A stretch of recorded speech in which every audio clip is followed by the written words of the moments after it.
जमलेल्या माझ्या तमाम मराठी बांधवांनो, भगिनींनो आणि मातांनो,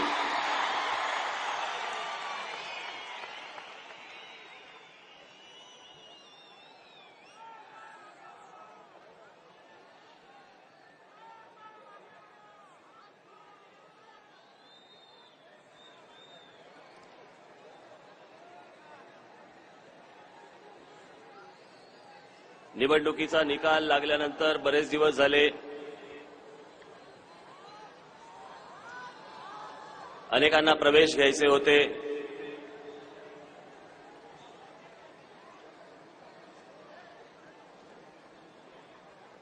पण अगदी सुरुवातीच्या काळातच आत्ता निवडणुका झाल्यावरती आपल्या डोंबिवलीतल्या अनेक लोकांनी मी काही करू शकत नाही, विनाकारण आवाज करू नका.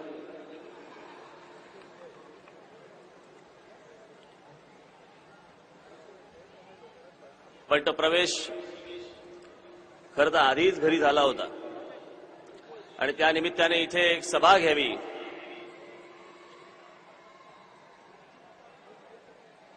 अशी अनेकांनी माझ्याकडे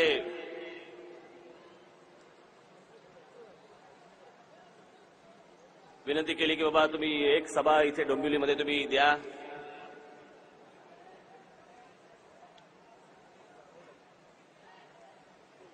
मी गेले बरेच दिवस गप्प होतो.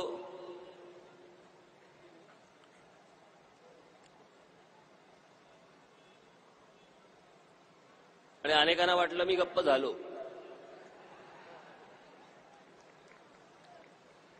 बोलायचं असेल तर योग्य वेळी बोलावं. रोज उठून कुठे काय बोलणार सारखं? रोज उठून तर काय बोलता येत नाही.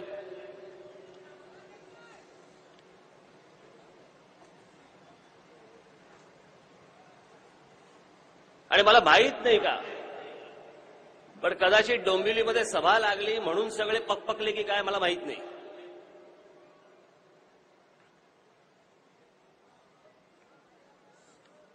रोज वर्तमानपत्र वाचतोय, रोज वर्तमानपत्रांमध्ये चॅनल फारसं माझं पाहणं होत नाही, पण रोज वर्तमानपत्र आपली उघडली की आपलं तेच चालू. मुंबई देशाची नाही, मुंबई आमची नाही, मुंबई देशाची नाही, मुंबई आमची. काय चालू आहे मला काही कळतच नाही. सर जो तो उठतोय तो तेच बोलतोय.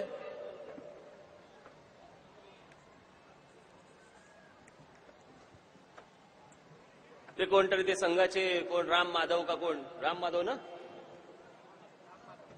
राम माधव ते काय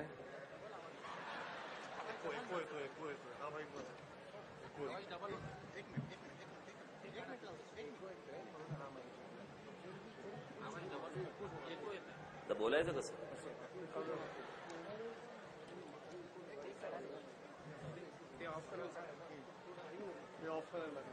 चेक कर सगळं मागे काय कोण ऐकतो.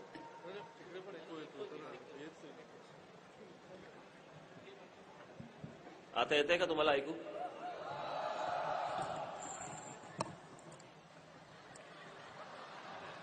काय काय करून ठेवतील हे ना.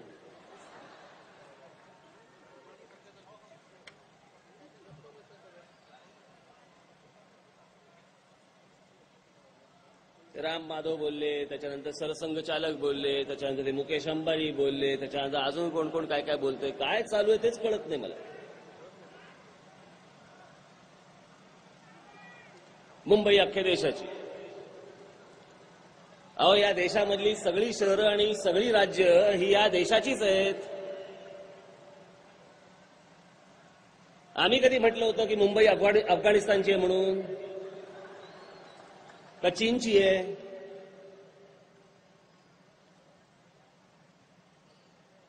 पण ज्या वेळेला या देशाला स्वातंत्र्य मिळालं, स्वातंत्र्य मिळाल्यानंतर या देशाची जी रचना झाली ती भाषेवरती झाली आणि भाषावार प्रांत रचनेनुसार मराठी माणसासाठी महाराष्ट्र, गुजराती माणसासाठी गुजरात, तमिळ माणसासाठी तमिळ अशीच रचना ही संपूर्ण झाली.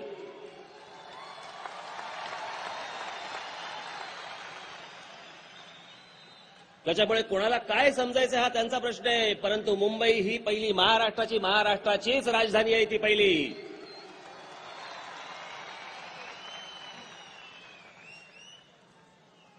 काय वाटेल ते बोलायचं येऊन. काय ते कोण राम माधव परप्रांतीयांना म्हणे संघाचे स्वयंसेवक संरक्षण देतील आणि त्याच्यानंतर राम माधवला संरक्षण कोण देईल.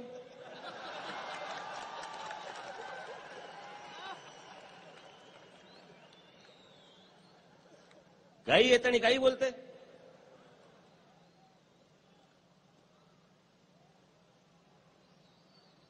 हे आपले सरसंघ चालक. अहो आदर आहे आम्हाला तुमच्याबद्दल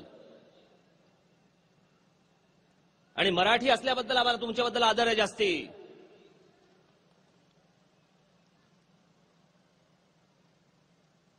कुठच्या गोष्टीचा कुठे किती विचका करायचा. काही बोलायचं.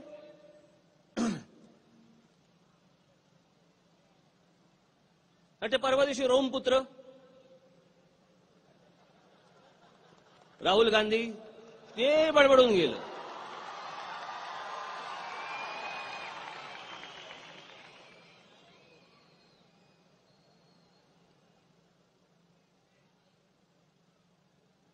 हे इतके दिवस ज्यावेळेला ही सगळी आंदोलनं चालू होती कुठे होते राहुल गांधी. आज काय झालं. आत्ताच अचानकपणे असं काय घडलं की ज्याच्यामध्ये राहुल गांधींना या सगळ्या गोष्टी बोलायला लागतायत.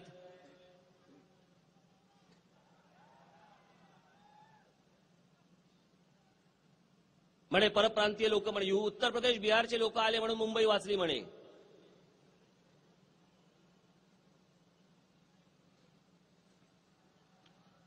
कामटे, करकरे, होंबाळे हे कोण होते.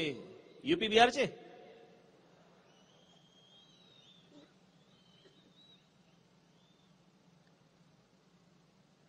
पाकिस्तानमधनं लोक इकडे येतात, आपल्या देशामध्ये येतात. ह्यांचा दिल्लीचा इंटेलिजन्स फेल्युअर आहे.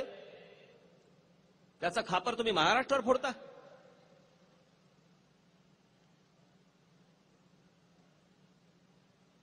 मुंबईवरती हा झाला हल्ला. संसदेवरती हल्ला झाला त्यावेळेला राहुल गांधींचं म्हणणं काय होतं आणि कसल्या मराठीच्या बाता करतायत.